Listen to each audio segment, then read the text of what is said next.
So today we're going to talk about how to create a hollow form using newspaper as a core inside of your clay that will hold it up while you're creating the form and while it is drying.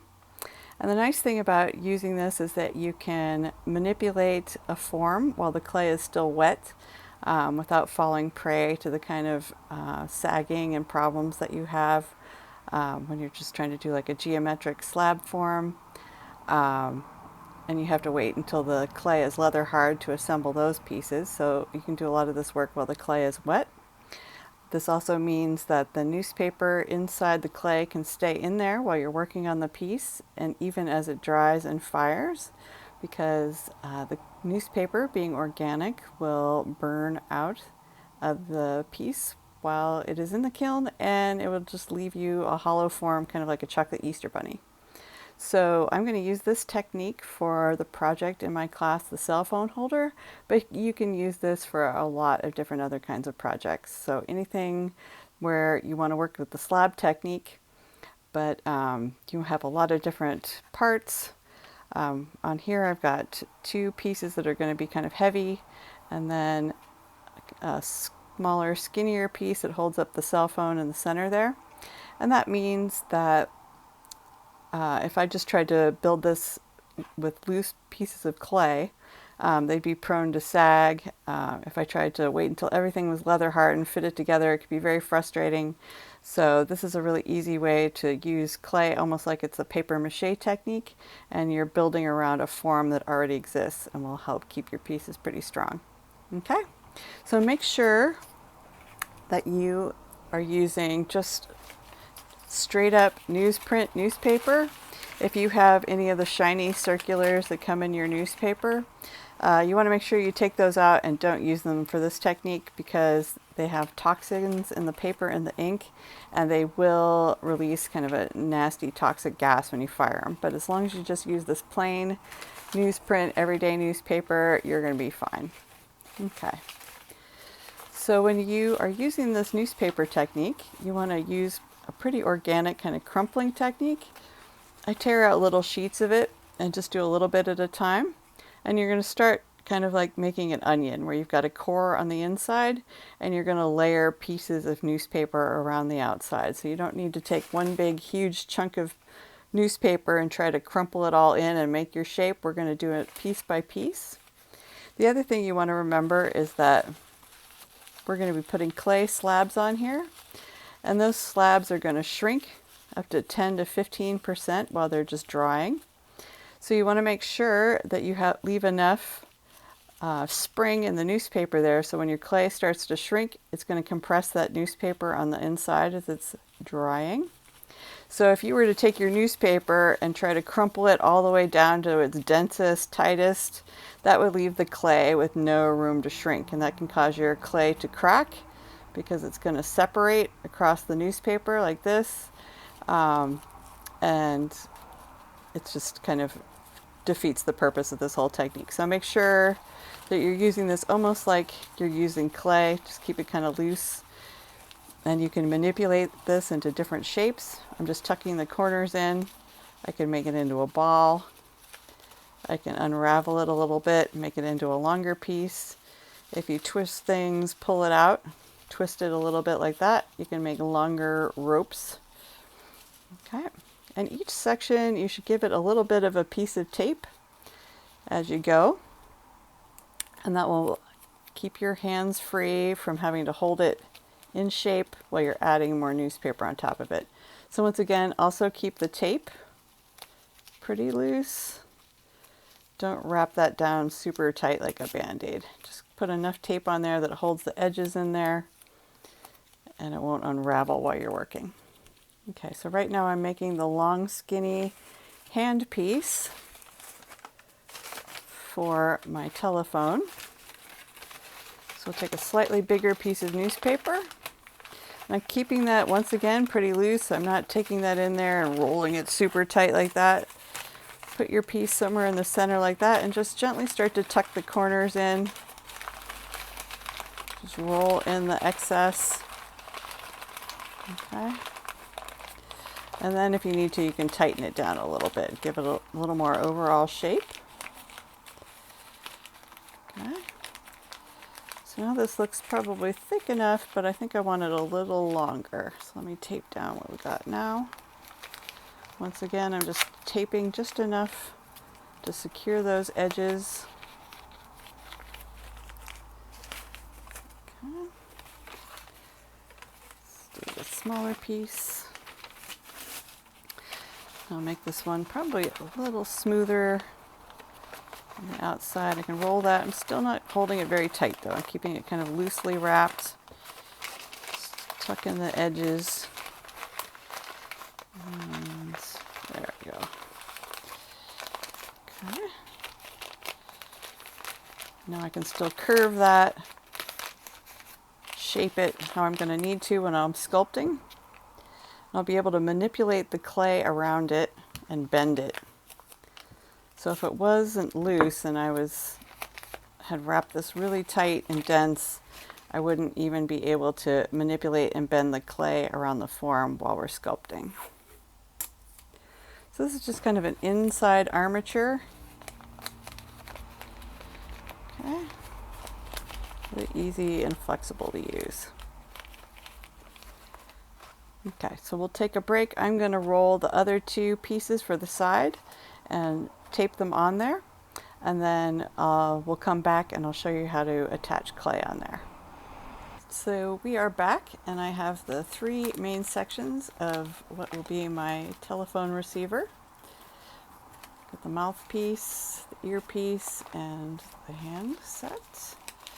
Okay, so at this point I am not going to tape all three of these pieces together and try to make a form that I'm going to drape clay all over and try to keep this nice and strong. So if I just tape these pieces together here at the end like this and put clay on there, that tape would get really weak at these joints and these pieces would end up falling off. So I'm going to kind of roughly put clay slabs around the three pieces, and then when I have those I can slip and score these pieces together, and the clay that is already on the newspaper will keep the whole structure strong as we put it together. The thing to remember when you're doing it with this kind of technique, if you do have a form that has several sections, you want to make sure that you have a hole that goes through your clay, that goes all the way through to the newspaper.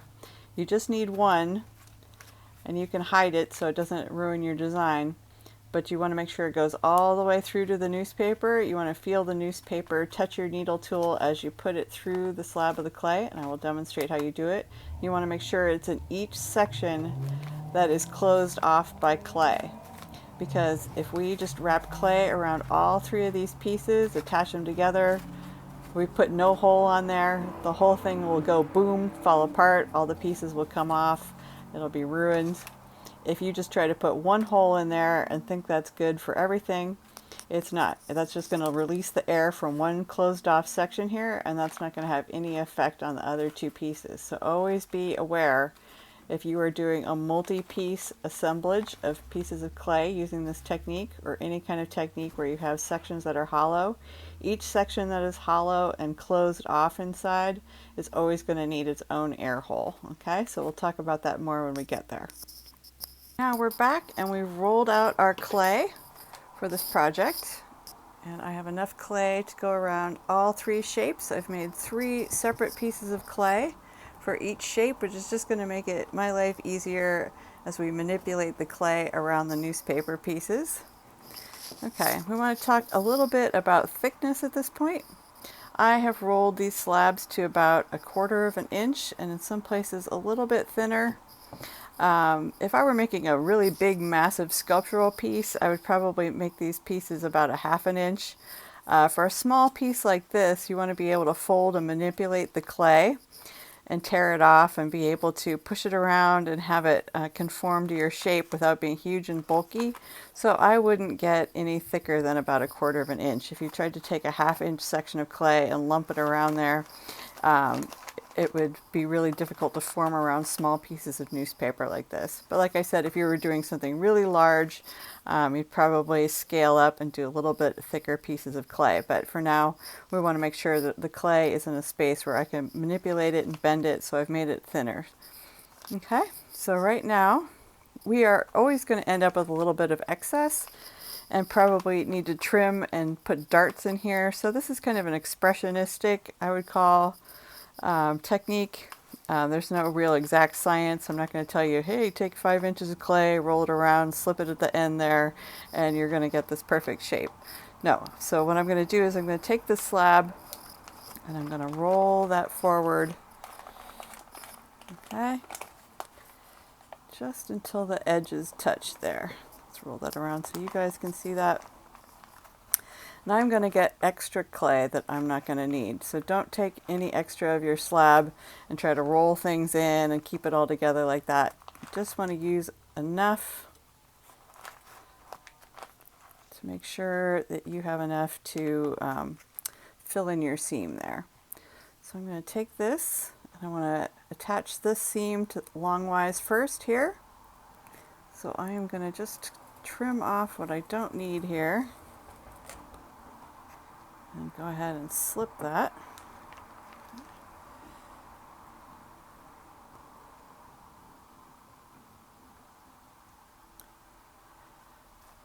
Remember, always slip and score. Just critical no matter what you're doing.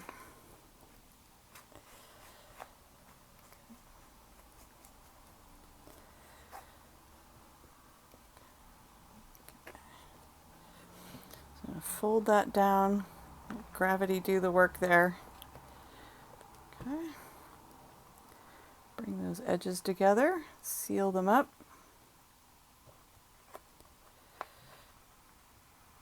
Okay, don't worry a lot about doing smoothing and a lot of details right now.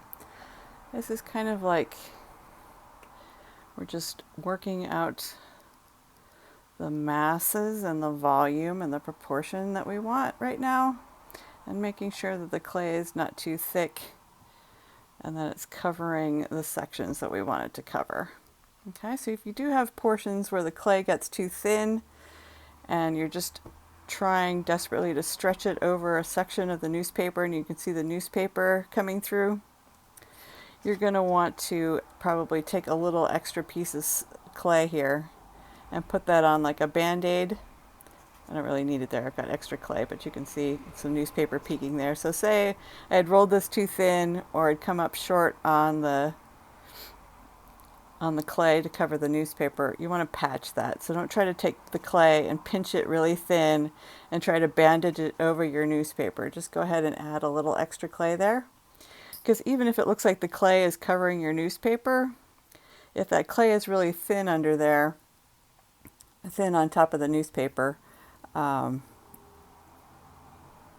the newspaper burns away as a structure, you'll see this lacy, thin layer of clay that is just barely holding things together. So it's just better, add a little clay, patch that on there, and your clay is going to be nice and soft, so you'll just be able to manipulate that in there, blend it in. For this one, it's always better to just try not to stretch things too far. Okay, so I am going to just leave those ends the way they are right now because I'm eventually going to add the 2 side pieces on there, so I don't want to trim that all the way down to the ends of the newspaper there, because if it ends up that I need some extra clay to attach these circle pieces onto the hand piece here, I want to make sure that I'm taking clay off and not adding a ton of clay trying to make that work. Okay, at this point I can bend it a little, and since I'm creating this to be something that's going to sit on the table, and this is also going to be holding a cell phone, so I want it to be flat on the bottom. So I'm going to take that kind of icky looking part where the seam is. That's one nice thing about sculpting, is you can hide all of your problems. So go ahead and make that the bottom, and I'm going to tap that on the table to level that out a little bit. I'll do some more refining on that later, but now we know which side is which, and we know what the bottom is, and we know where the top is. Okay. Okay, that was fairly straightforward. For these circular pieces, we're going to do a little more tucking and trimming. Let's take this larger one.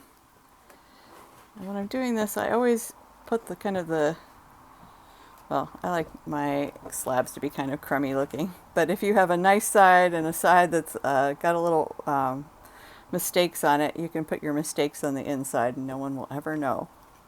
So go ahead and with a circle, just go ahead and start at one end and just roll that forward. Okay. Till we get to the end there, and we are going to cut off the excess. So I'm going to leave myself a little room over here so I can tuck that in over the top of the circle. So I'm not going to take this and just kind of shave all that off. I just want to leave enough room. Okay. I do a lot more tucking and trimming with this. Let's get our slip again.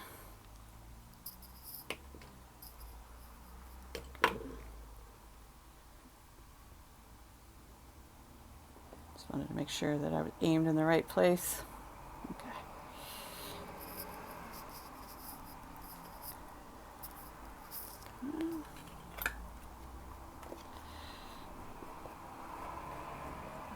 Swiftly score stuff. Doesn't need to be too pretty. We're just trying to attach things together.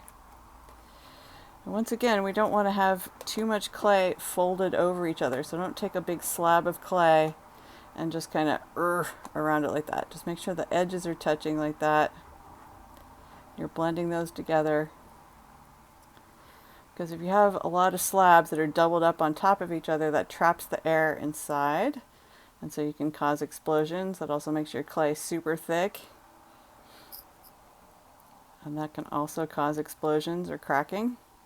Okay, so I'm just blending that enough to be nice and strong. So if I were to try to take this and go dirt, dirt, dirt, dirt, not only would that look bad, but now we've got pieces where it's probably going to be over 1/2 inch. So I'm just gently working in, seeing what I need just to cover up the newspaper there and round up the top.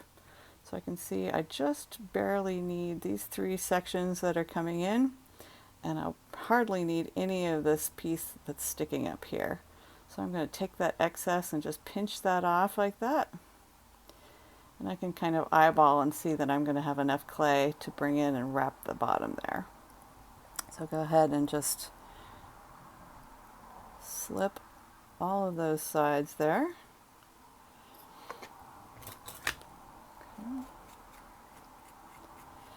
You want to make sure you're doing this with clay that's really moist. If your clay starts to dry and you feel like it's cracking and it's not bending, it's too leather hard, you may need to roll out new slabs or wrap your old slabs in wet paper towels and let them sit for a little bit in a plastic bag, let them absorb the moisture, because it is never going to get any better if you try to take drying slabs of clay and wrap them around the newspaper like this. It's just going to be really frustrating for you. They are going to crack. Okay. So I'm just bringing those edges together, blending that in so those cut lines are gone. Okay, I'm not worrying about details right now. I'm just creating the mass and the form. Okay, on this end I am going to close off.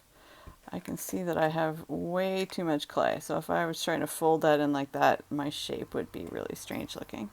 So I am going to take off probably about 1/2 inch here. Let's see. Should be enough. Yeah, if I pinch those together, those are going to meet and I'm going to make a circle. So there's a little bit of an art and a practice to this. There isn't any really one way to do it. You'll learn how to eyeball your measurements somewhat.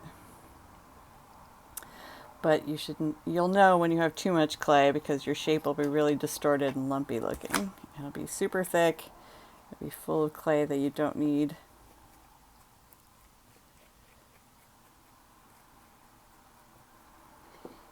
So I'm going to press those edges a little bit towards each other.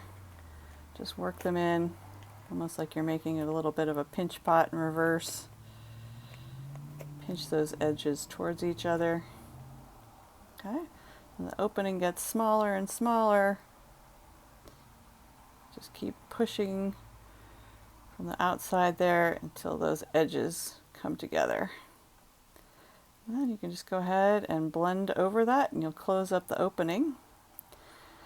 Now eventually we will be putting a hole in here to let the air out, as we said, but while it is still in this sealed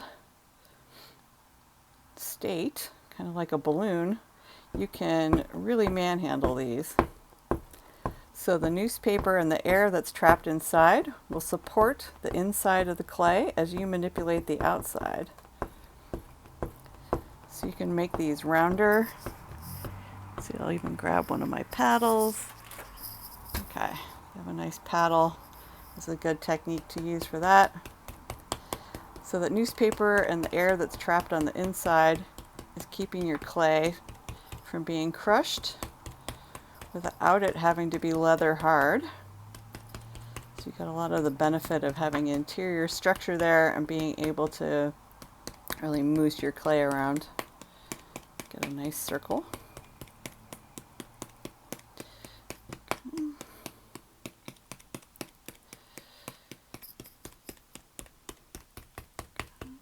And again, this is something you want to do when you're just working on the project at first when it's fresh.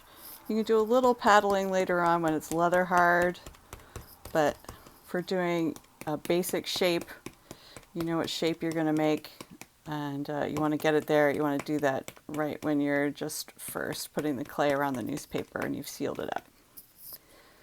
Okay, so I'm going to make this the front of the receiver, so I'm going to flatten that somewhat because these aren't perfect circles.